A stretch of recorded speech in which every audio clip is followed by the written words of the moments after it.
Hey, how's it going, everybody? Welcome back to Art of Creation Homestead. My name is Jason, and let's be honest, it's about time to grow some food, right? It's gardening season, and we're ready to get our seeds started, get them planted in the ground, and get to growing food. It's my favorite time of year. That and when we get our baby chickens, that's also wonderful. But it's that time, and if you guys are like us, we live on a basic yard, a basic half-acre property, okay? And we only use our backyard. We don't mess around the front yard. It looks straight. You'd never know we have this stuff back here. But so we don't have a whole lot of space.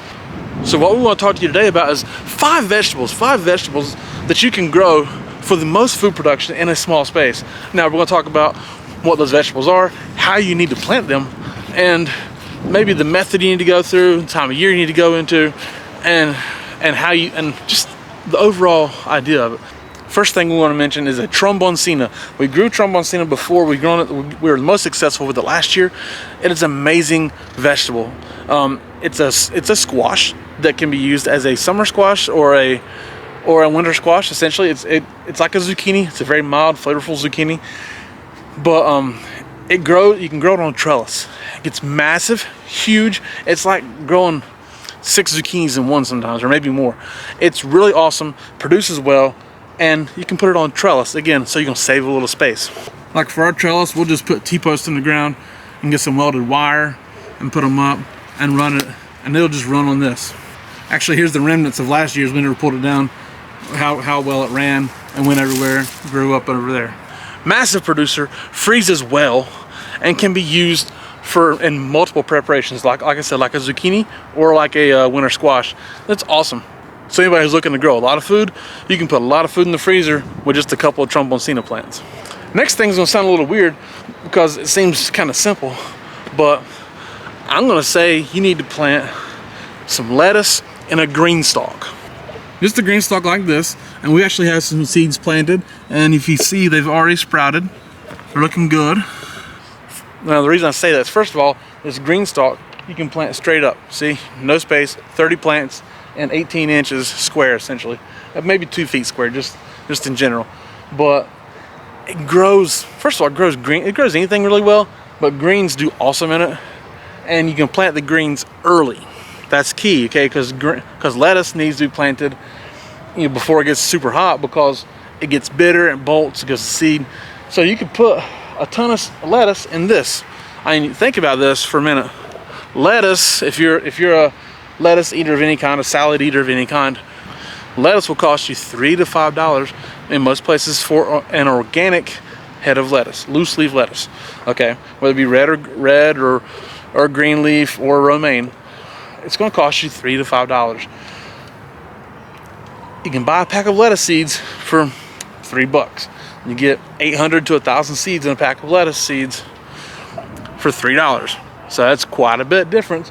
You put them in a green stalk, you could, like right there, you could get easily 30 heads of lettuce in that green stalk.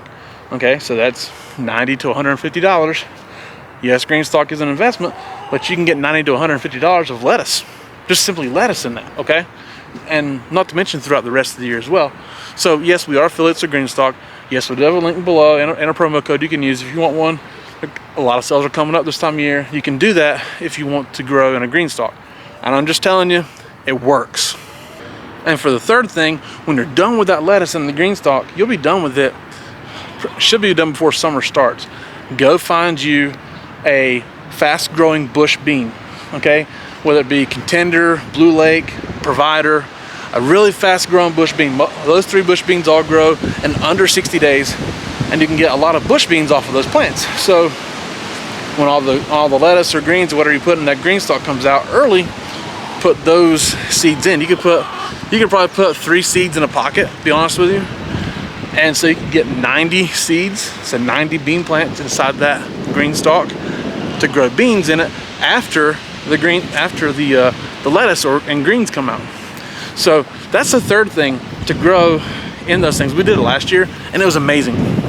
The fourth thing would be something that people don't necessarily grow that often, especially here in the northern tier. We're not necessarily in the north, but the northern tier of the country.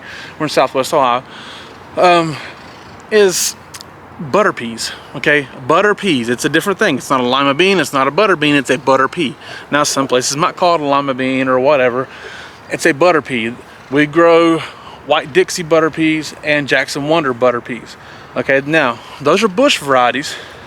So they're on the ground, and you can put those in a green stalk too if you wanted to, really. They take a little longer.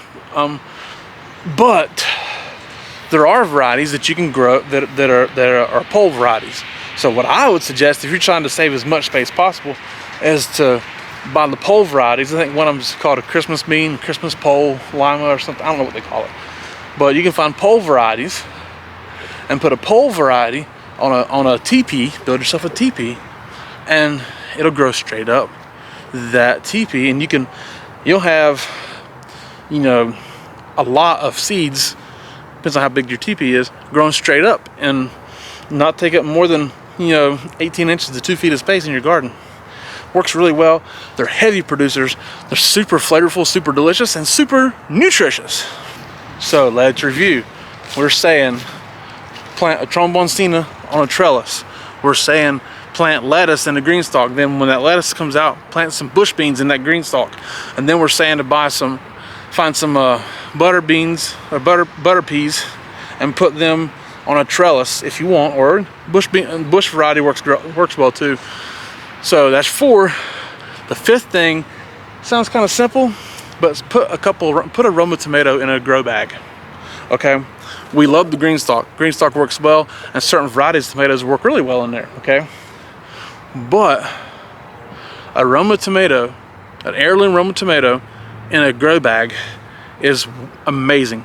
We put, I don't know, 6 in grow bags last year. I don't know, 4 to 6.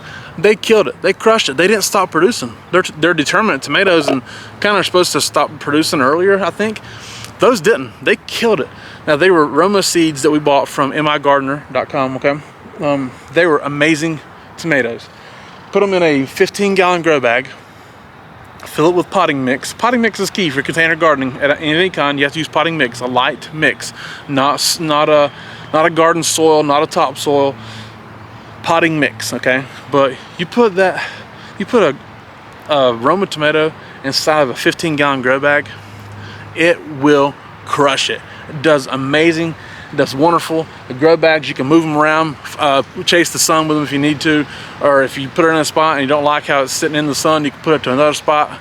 They're awesome. Grow bags and green stalk is the absolute best containers you can deal with to grow fruit in, and they're amazing. So again, what I'm saying, the most food in a small space, okay? That's going to be a tromboncino on a trellis, lettuce in a green stalk, followed by bush beans in the green stalk. Then you're going to have butter peas of any kind, anywhere, no matter how, but on a trellis is going to help you grow vertical. And then just simply Roma tomatoes in a grow bag. So thank you guys so much for watching. We do appreciate it. Again, my name is Jason. This is Art of Creation Homestead. We love y'all. God bless you and goodbye.